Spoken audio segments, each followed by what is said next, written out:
hablar sobre los artículos 1 al 40, ya con todos los artículos de la Ley del Seguro Social. Bueno, estos artículos en sí tienen que ver mucho con pues cómo se regula el seguro social, cómo pues está protegido la seguridad social aquí en México, y creo que es muy importante hablar de estos artículos para poder tener un mejor entendimiento. Bueno, voy a hablar del Seguro Social y los artículos primero al 40. Pero primero tenemos que decir, ¿qué es la Ley del Seguro Social? Esta es una norma de observancia general que regula un servicio público nacional. Es un ser de orden público e interés social, que significa que sus disposiciones prevalecen sobre pactos privados y buscan proteger el interés colectivo en materia de seguridad social. Primero tenemos los artículos primero, segundo, tercero y cuarto. El artículo primero es la ley es de observancia general. Sus disposiciones son de orden público e interés social. Este artículo pues consagra la finalidad de garantizar el derecho a la salud y a la protección social, armonizando la ley del Seguro Social con el derecho constitucional a la seguridad social, al establecer obligaciones estatales y mecanismos de protección. Después tenemos el artículo 2, que la seguridad social tiene por finalidad garantizar el derecho a la salud, la asistencia médica, la protección de los medios de subsistencia y los servicios sociales necesarios para el bienestar individual y colectivo, así como el otorgamiento de una pensión que será garantizada por el Estado, asegurando la igualdad de derechos y tratos sin discriminación por razones de género. Bueno, creo que este es muy simple. Aquí se está hablando de la finalidad de el seguro social o la seguridad social, y pues que en que garantiza, que se da, que es garantizado por el Estado y etc. Después tenemos el artículo 3, que es la realización de la seguridad social deberá estar alineada con el derecho a la igualdad sustantiva entre mujeres y hombres, mediante la incorporación de la perspectiva de género y de derechos humanos. Estará a cargo de entidades o dependencias públicas, federales o locales y de organismos descentralizados. Bueno, creo que este es muy claro. Se habla de la realización de la seguridad social. El artículo 4 se habla que el seguro social es el instrumento básico de la seguridad social, establecido como un servicio público de carácter nacional, es decir, que este es para todos y que es para toda la República, sin perjuicio de los sistemas instituidos por otros ordenamientos. Después, el artículo 5. La organización y administración del Seguro Social. Están a cargo del organismo público descentralizado con personalidad jurídica y patrimonios propios, de integración operativa tripartita, en razón de que a la misma concurren los sectores público, social y privado, denominado Instituto Mexicano del Seguro Social o IMSS, en cual tiene también el carácter de organismo fiscal autónomo. Bueno, vamos a decir las definiciones de cada uno. Cuando hablamos de un organismo público descentralizado, es aquel que no responde pues específicamente al Estado, con personalidad jurídica, es decir, que es un organismo autónomo y que tiene patrimonios propios. Cuando hablamos de la operativa tripartita, estamos hablando de una estructura entre trabajadores, patrones y el gobierno. Y pues los sectores públicos, social y privado es cuando se habla de la participación. El IMSS es como ya se había dicho, el Instituto Mexicano del Seguro Social, que rige pues este seguro social, esta seguridad social. Y pues cuando hablamos de un organismo fiscal autónomo, es aquel que no debe en sí crédito, pero tiene sus propios fondos. Ahora tenemos los artículos 5, 5A, 5.6, 5.7 y 5.8. Yo ya había mencionado el artículo 5 en la diapositiva anterior, entonces ahora nos vamos a brincar al artículo 5A, que estas son las definiciones de palabras utilizadas en la ley del Seguro Social. Bueno, en esta ley se utilizan varios, pues, como ya he dicho, varias palabras que para conocer su significado tenemos que, pues, leer este artículo, y así en el futuro no tendremos como en sí una duda sobre estas palabras. En sí son palabras que yo voy a explicar a lo largo del video y que en sí hay muchas que son repetitivas, entonces es mejor seguir. El artículo 6 habla que el seguro social comprende de un régimen obligatorio y el régimen voluntario. El régimen en sí es un conjunto de reglas que se tiene que seguir. Estos regímenes en sí estamos hablando de que se les dan a los trabajadores. El obligatorio se le da a aquellos trabajadores por sus patrones y el voluntario es cuando el trabajador, que puede ser independiente o que no tenga una organización en sí, pueda pedir este régimen. El artículo 7 cubre que el seguro social cubre las contingencias y proporciona los servicios que se especifican a propósito de cada régimen particular mediante prestaciones en especie y en dinero.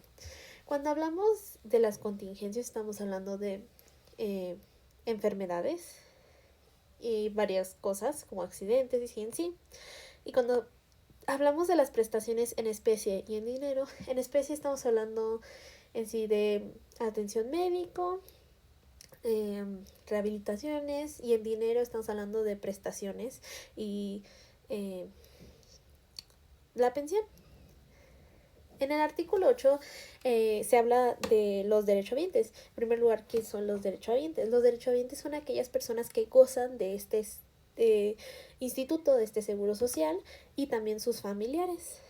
Los derechohabientes para recibir, o en su caso, seguir disfrutando de las prestaciones que la ley del Seguro Social otorga, deberá cumplir con los requisitos establecidos en la misma y en sus reglamentos. Si estos no se cumplen, entonces no podrán recibir o seguir disfrutando de estas prestaciones. Ahora hablaremos de los artículos 9, 10, 11 y 12. En el artículo 9 se hablan de que las disposiciones fiscales de la Ley del Seguro Social que establecen cargas a los particulares y las que señalan excepciones a las mismas, así como los que fijan las infracciones y sanciones, son de aplicación estricta. Se considera que establecen cargas las normas que se refieren a sujeto, objeto, base de cotización y la tasa. El artículo 10 habla de las prestaciones que corresponden a los asegurados y a sus beneficiarios, que son inembargables. En sí, no se pueden embargar estas prestaciones, aunque existen varios casos en los que sí, pero es una regla general que son inembargables y que es muy difícil encontrar una razón para que sean embargables, como pensión alimenticia. El artículo 10 habla del régimen obligatorio y lo que lo comprende. Los seguros, que estamos hablando de riesgos de trabajo, en sí son los accidentes que pasan en el trabajo, enfermedades y maternidad, enfermedades ajenas al trabajo y apoyo a las madres trabajadoras, e invalidez y vida, que es apoyo a las personas con discapacidad, el retiro, cesantía en edad avanzada y vejez, que ahí estaremos ya hablando de las pensiones, y las guarderías, que son pues un seguro para los padres de infantes, y prestaciones sociales. El artículo 12 habla sobre los sujetos de aseguramiento del régimen obligatorio. Estas son las personas que presten su servicio a un patrón y que pues se le tenga que dar el pago de sus contribuciones. Después tenemos los socios de sociedades cooperativas. Son aquellas sociedades que no solo ganan, pero también dan trabajo.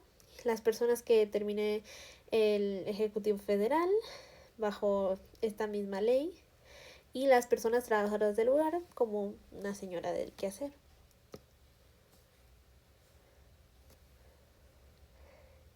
Bueno, antes de seguir con los artículos 13 y 12, podemos hablar que la previsión social contra la seguridad social en sí es que la previsión social es complementaria y voluntaria, mientras que la seguridad social es obligatoria y regulada por esta misma ley.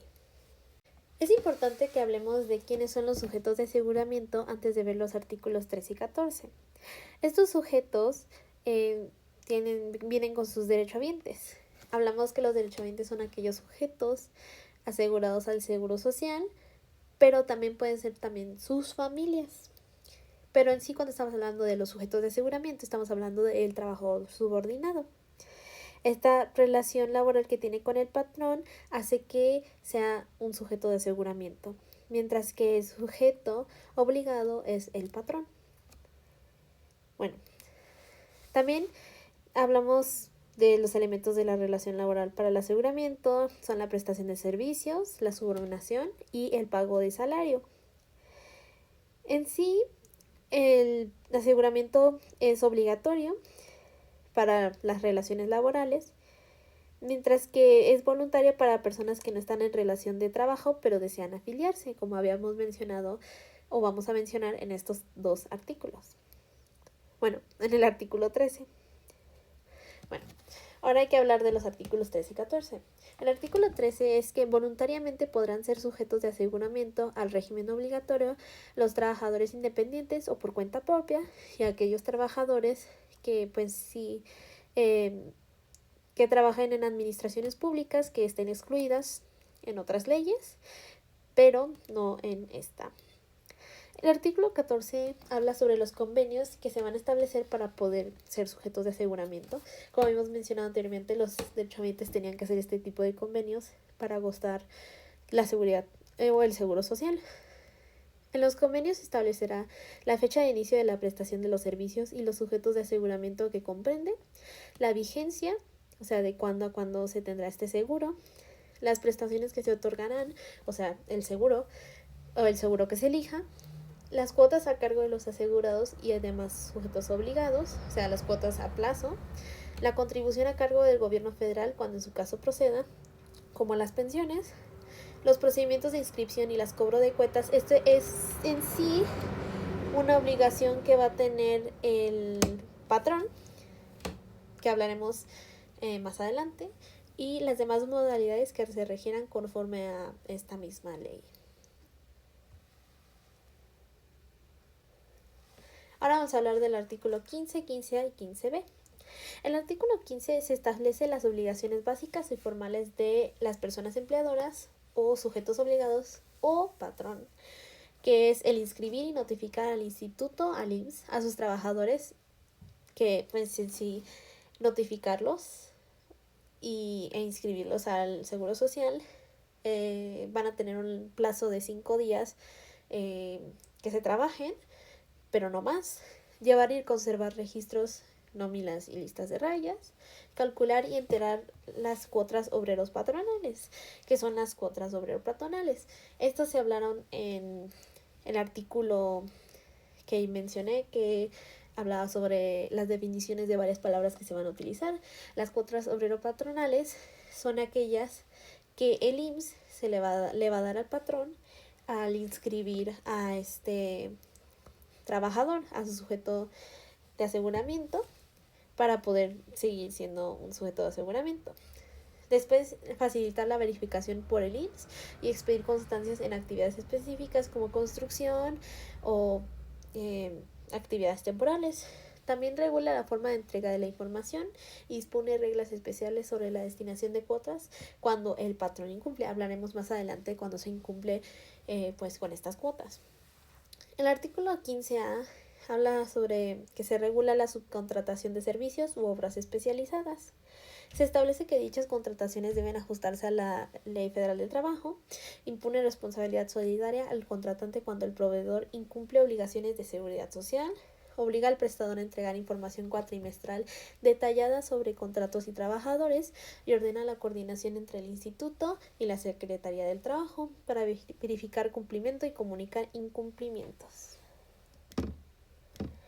El artículo 15b habla sobre que las personas que no se encuentren en el supuesto establecido en el penúltimo párrafo del artículo 15 de esta ley, que realicen en su casa y habitación, ampliaciones, remodelaciones o bien la construcción de su propia casa-habitación, y aquellas que de manera esporádica realicen ampliaciones o remodelaciones de cualquier tipo de obra.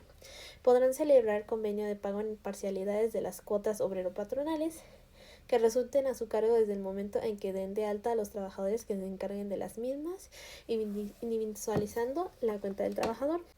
En este artículo se menciona el penúltimo párrafo del artículo 15, que en sí dice que las disposiciones contenidas en las fracciones primero, segundo, tercera y cuarto de ese mismo artículo no son aplicables en los casos de construcción, ampliación o reparación de inmuebles, cuando los trabajos se realicen en forma personal por el propietario, o bien obras realizadas por cooperación comunitaria, debiéndose comprobar el hecho en los términos del reglamento respectivo. Bueno, aquí se habla de las fracciones primero, segundo, tercero y cuarto, que en sí es el registrarse o registrar a los trabajadores, llevar registros de nóminas y listas de raya, determinar las cuotas obrero-patronales y proporcionar al IMSS los elementos necesarios para precisar la existencia, naturaleza y cuantía de las obligaciones a su cargo. Ahora hablaremos de los artículos 16 y 17. El artículo 16 habla de que se obliga a los patrones grandes, promedio anual más de 300 trabajadores en el ejercicio fiscal inmediato anterior, a presentar un dictamen sobre el cumplimiento de sus obligaciones ante el IMSS, elaborado por un contador público autorizado. Los patrones con menos de 300 trabajadores pueden optar por dictaminar. Quienes presenten dictamen quedan, en principio, exentos de visitas domiciliarias por los ejercicios dictaminados, salvo dos excepciones que se permitan la verificación posterior. El artículo 17 habla de que se regula el procedimiento que sigue el patrón al presentar los avisos de alta, baja o modificación ante el IMSS, cuando se manifiestan dudas o excepciones sobre sus obligaciones. Establece plazos de resolución del instituto, facultades de verificación y las consecuencias cuando el IMSS determina que no existen los supuestos de aseguramiento. En esencia, este protege el derecho de defensa del patrón sin eximirlo del pago de cuotas y preserva los derechos del trabajador frente a posibles omisiones. Cuando estamos hablando que el patrón puede presentar o manifestar dudas o excepciones sobre sus obligaciones, estamos hablando del derecho de aclaración. Los artículos 18, 19 y 20. El artículo 18 habla que los trabajadores tienen el derecho de solicitar al instituto su inscripción, comunicar las modificaciones de su salario y demás condiciones de trabajo y, en su caso, presentar la documentación que acredite dicha relación. Demuestre el periodo laborado y los salarios percibidos. Lo anterior no libera a los patrones del cumplimiento de sus obligaciones ni les exime de las sanciones y responsabilidades en que hubieran incurrido. El artículo 19 habla sobre las sociedades cooperativas, de las que ya hablé anteriormente, que pagarán la cuota correspondiente a los patrones y cada uno de los socios a que se refiere la fracción 2 del artículo 12 de la Ley del Seguro Social cubrirán sus cuotas como trabajadores. Bueno, cuando estamos hablando del artículo 12, podemos ver que esta fracción, su segunda fracción, habla sobre los socios de sociedades cooperativas, de las que yo ya habría hablado, que son aquellas sociedades que no solo dan trabajo, no solo dan ganancia, pero también dan trabajo. El artículo 20 habla sobre las semanas reconocidas para el otorgamiento de las prestaciones a que se refiere este título. Se obtendrán dividiendo entre los 7 días de cotización acumulados. Hecha esta división, si existiera un sobrante de día mayor a 3, este se considerará como otra semana completa, no tomándose en cuenta el exceso si el número de días fue de 3 o menor. Bueno, cuando estamos hablando de estas semanas, se le llaman semanas de cotización. Los artículos 21, 22, 23 y 24. El artículo 21 habla sobre los avisos de baja de los trabajadores incapacitados temporalmente para el trabajo. No surtirán efectos bajo las finalidades del Seguro Social mientras dure el estado de incapacidad.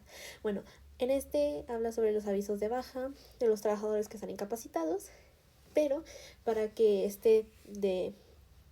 se dé pues un origen, se tendrá que dar un certificado de incapacidad por parte del mismo IMSS. El artículo 22 habla de que se regula la confidencialidad de la información que trabajadores, patrones y otras personas entregan al instituto en cumplimiento de la ley. Establece que dichos datos son estrictamente confidenciales y no pueden difundirse de forma nominativa e individual, salvo excepciones legales y convenios autorizados. Bueno, aquí pues estamos hablando de la confidencialidad. El artículo 23 habla de que se regula cómo se armonizan las prestaciones pactadas en contratos colectivos con las prestaciones mínimas que establece la Ley del Seguro Social y cómo se determinan las cuotas obrero-patronales de las que estamos hablando, estamos hablando del cálculo que se va a hacer para ver cuánto se le tiene que pagar al IMSS cuando existen diferencias entre ambas. Además, se encomienda al instituto la evaluación actuarial de las prestaciones contractuales para lograr las tablas de distribución de cuotas. Y finalmente el artículo 24, los patrones tendrán el derecho a discordar el importe de las prestaciones contractuales que deben cubrir directamente las cuantías correspondientes a las prestaciones de la misma naturaleza otorgadas por el instituto. Antes de pasar a los siguientes artículos, tenemos que hablar de del salario base de cotización, que estamos hablando pues en sí que se da en la semana de cotización. Este salario es la unidad para calcular cuotas y prestaciones integradas por el salario base más prestaciones en especie y otras percepciones sujetas a cotización. Artículos 25, 26 y 27. El artículo 25 habla que se establece la forma en que se financian ciertas prestaciones y la participación del Estado. Este señala que en los supuestos del artículo 23, el Estado aportará su contribución conforme a la ley, aunque la evaluación actuarial del contrato colectivo determina una cuota adicional a cargo del patrón. Además de que se fija una cuota única de 1.5% sobre el salario de base de cotización para cubrir prestaciones en especie de varios seguros como enfermedades, maternidad, beneficiarios y de los que ya habíamos hablado anteriormente. La distribución de esa cuota es patrón 1.5%, trabajador 0.375% y Estado un 0.075%. El artículo 26 se refiere a los patrones y a los trabajadores, que estos serán aplicados en lo conducente a los demás sujetos obligados y de aseguramiento. Ya había hablado yo anteriormente sobre quiénes eran los sujetos obligados, o sea, los patrones, y los sujetos de aseguramiento, que son los trabajadores. El artículo 17 define qué integra el salario de base de cotización. Yo ya había mencionado qué es el salario base de cotización, que este es integrado por todas las percepciones y prestaciones que el trabajador recibe por su trabajo y enumera las exclusiones por su naturaleza. También establece requisitos formales para que las exclusiones procedan y las reglas sobre integración parcial cuando se excedan los límites porcentuales señalados. Los artículos 28, 28A, 29 y 30. Bueno, en el 28 se está hablando de los asegurados, que se inscribirán con el salario base de cotización que persigan en el momento de su filiación, estableciéndose como límite superior el equivalente a 25 veces el salario mínimo general que rija el Distrito Federal y como límite inferior el salario mínimo general del área geográfica respectiva. El artículo 28 habla sobre la base de cotización para los sujetos obligados, o sea, los patrones, señalados en la fracción 2 del artículo 12, que yo ya había mencionado anteriormente, que se integrará por el total de las percepciones que reciban por la aportación de su trabajo personal. Bueno, para determinar esta forma de cotización se aplicarán las siguientes reglas, que es el mes natural, para fijar el salario diario en caso de que se pague por semana, quincena, mes, se dividirá la remuneración correspondiente entre 7, 15 o 30 días respectivamente. Y si por la naturaleza o peculiaridad de los labores, el salario no se estipula por semana o por mes, sino por día trabajado y comprende menos días de los de una semana, o el asegurado labora jornadas reducidas y su salario se determina por unidad de tiempo. En ningún caso se recibirán cuotas con base en un salario inferior al mínimo. El artículo 30 habla sobre para que determinar el salario de base de cotización se estará lo siguiente. Cuando además de los elementos fijos del salario del trabajador, el trabajador percibiría regularmente otras retribuciones periódicas de cuantía previamente conocida. Estas se sumarán a dichos elementos fijos. Si por naturaleza del trabajo el salario se integra con elementos variables que no pueden ser previamente conocidos, se sumarán los ingresos totales percibidos durante los 2 meses inmediatos anteriores y se dividirán entre el número de días de salario devengado en ese periodo. Si se trata de un trabajador de nuevo ingreso, se tomará el salario probable que le corresponda en dicho periodo. Y finalmente, en los casos en el que el salario de un trabajador se integre con elementos fijos y variables, que se considerará de carácter mixto, por lo que para los efectos de cotización se sumará los elementos fijos en el promedio obtenido de las variables en términos de lo que se establece en la fracción anterior, o sea, en la naturaleza del trabajo. Artículos 31, 32, 33 y 34. En el artículo 31 se regula cómo se ajusta la cotización mensual al IMSS cuando el trabajador tiene ausencia sin pago de salario, pero la relación laboral subsiste. Establece reglas distintas según la duración y la causa de las ausencias, fija requisitos probatorios para que el patrón justifique la no cotización o parcial, total o parcial, y protege situaciones médicas debidamente acreditadas. El artículo 32 habla que si además del salario en dinero el trabajador recibe del patrón, sin costo para aquel, habitación o alimentación, se estimará aumentado su salario en un 25% y si recibe ambas prestaciones aumentará en un 50%.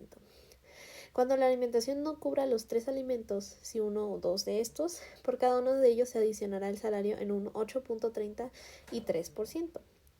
El artículo 33 habla sobre el disfrute de las prestaciones en dinero, que en caso del asegurado preste servicios a varios patrones se tomará en cuenta la suma de los salarios percibidos en los distintos empleos. Cuando ésta sea del menor límite superior establecido en el artículo 28, los patrones cubrirán separadamente los aportes a que estén obligados con base en el salario que cada uno de ellos pague al asegurado. Y el artículo 34 habla sobre la regulación de la obligación de los patrones de informar al IMSS sobre las modificaciones al salario base y cotización de los trabajadores cuando cambie el salario estipulado. Este establece plazos específicos según el tipo de salario, ya sea fijo, variable o mixto, y la causa de la modificación. Además de que existen las reglas especiales para las revisiones de contratos colectivos y de las sociedades cooperativas. Artículos 35, 36, 37 y 38. En el artículo 35 se habla sobre los cambios en el salario base de cotización derivados de las modificaciones señaladas en el artículo 34, así como aquellos que por la ley deben efectuarse al salario mínimo y surtirán efectos a partir de la fecha en que ocurra el cambio, tanto para la cotización como para las prestaciones en dinero. El artículo 36 habla de que se corresponde al patrón pagar íntegramente la cuota señalada para los trabajadores en los casos que estos perciban como cuota diaria el salario mínimo.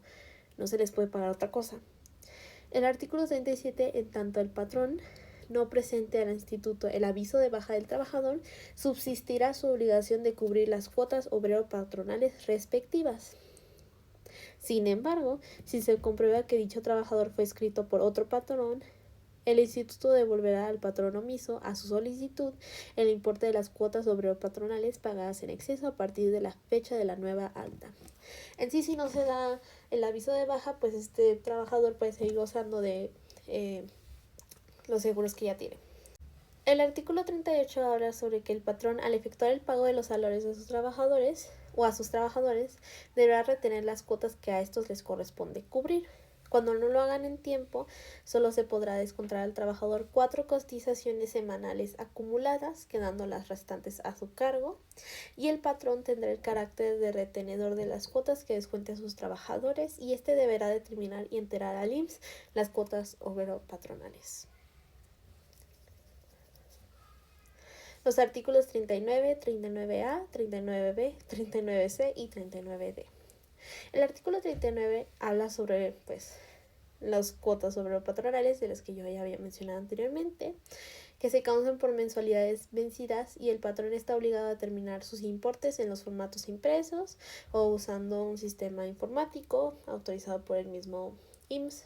Asimismo, el patrón deberá presentar ante el instituto las cédulas de determinación de cuotas del mes de que se trate y realizar el pago efectivo respectivo a más tardar el día 17 del mes inmediato siguiente. En sí, ¿qué son las cédulas de determinación?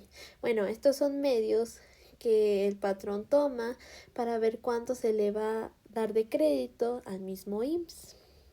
El artículo 39 habla sobre las cédulas de determinación presentadas al instituto por el patrón. Tendrán para este el carácter de acto vinculatorio.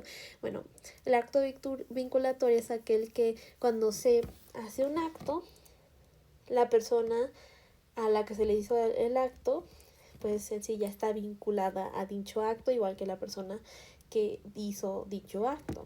Como si yo te pego, tú y yo ya estamos conectados por ese acto vinculatorio, ya que yo actué pegándote y pues tú fuiste quien recibió ese acto. El artículo 39C habla de que se regula la actuación del IMSS cuando el patrón o el sujeto obligado no paga oportunamente las cuotas obrero-patronales o lo hace de forma incorrecta. Bueno, aquí ya estamos hablando de, pues, en sí, que se le va a multar y además que tiene que pagar esas mismas cuotas obrero-patronales. El artículo 39D habla de que se regula el derecho del patrón a presentar aclaraciones administrativas, ya habíamos hablado de esto anteriormente, respecto de las cédulas de liquidación emitidas por el IMSS, pero limita su alcance a errores materiales y situaciones de hechos simples, sin que ello suspenda la obligación del pago.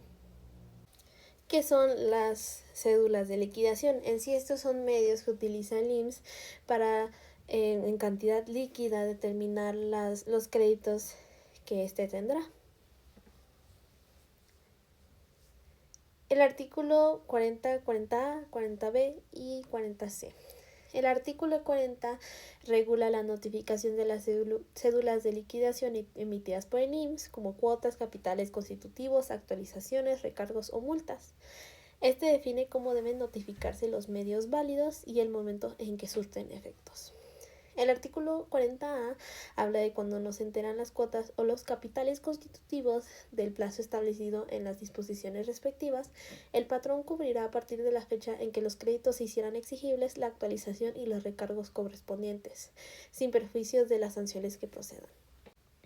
Bueno, ¿qué son los capitales constitutivos?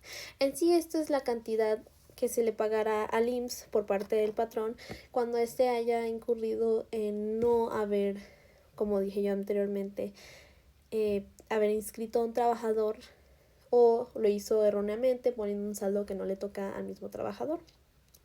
El artículo 40B regula las formas de pago aceptadas por el IMSS para cubrir estas cuotas, capitales, etc., incluyendo el uso de notas de crédito emitidas por el instituto, así como las condiciones de su aplicación, vigencia y prescripción. En el artículo 40C se habla que el instituto, a solicitud de los patrones, podrá conceder prórroga, o sea, alargar el plazo que se tenga que pagar los créditos adeudados por conceptos de cuotas, capitales, etc.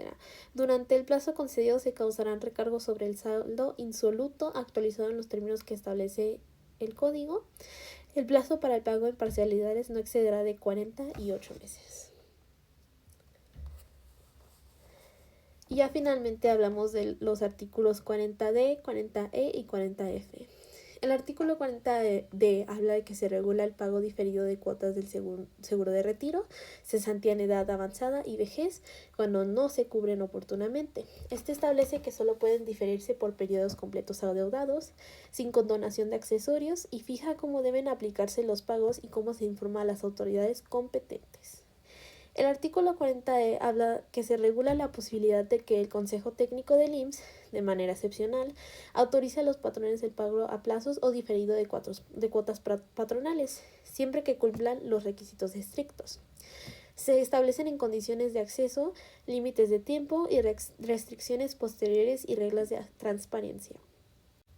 Finalmente, el artículo 40F habla que en ningún caso el IMSS podrá liberar a los patrones del pago de las cuotas obrero-patronales. En sí, estos siempre van a tener que pagar estas cuotas. Este tampoco podrá condonar, total o parcialmente, la actualización de las cuotas ni los recargos correspondientes. Bueno, ya después de hablar de estos 40 artículos, creo que es decir que estos artículos en sí son muy importantes para la población mexicana, ya que en sus inicios, hablando de sus antecedentes, estos fueron creados para la población, especialmente los trabajadores y sus familias que en sí no eran asegurados. Cuando hablamos de que no recibían atención médica ni siquiera por accidentes del trabajo o sus familias pues no gozaban de una atención médica justa debido a que no se podían permitir esto. Es un muy buen plan, la verdad, del Seguro Social, porque yo en lo personal toda mi vida he vivido con este Seguro Social. La mayoría de mi familia son en sí trabajadores asegurados.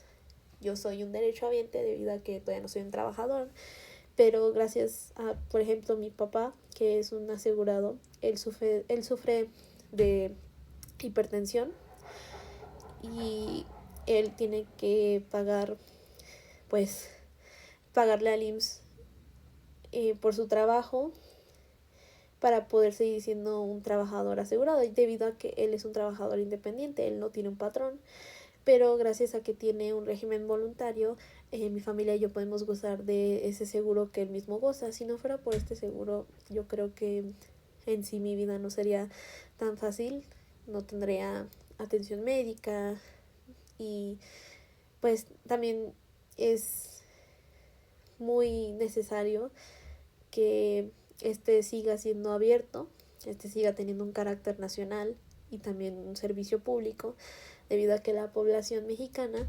está muy necesitada de esto. También cabe mencionar que en sí el seguro social es una maravilla en nuestro mundo actual. En nuestra generación es impresionante que exista este seguro, porque en otros países como en Estados Unidos es difícil encontrar este tipo de acceso a la atención médica sin que se pague una cantidad enorme de dinero tan solo para recibir una consulta.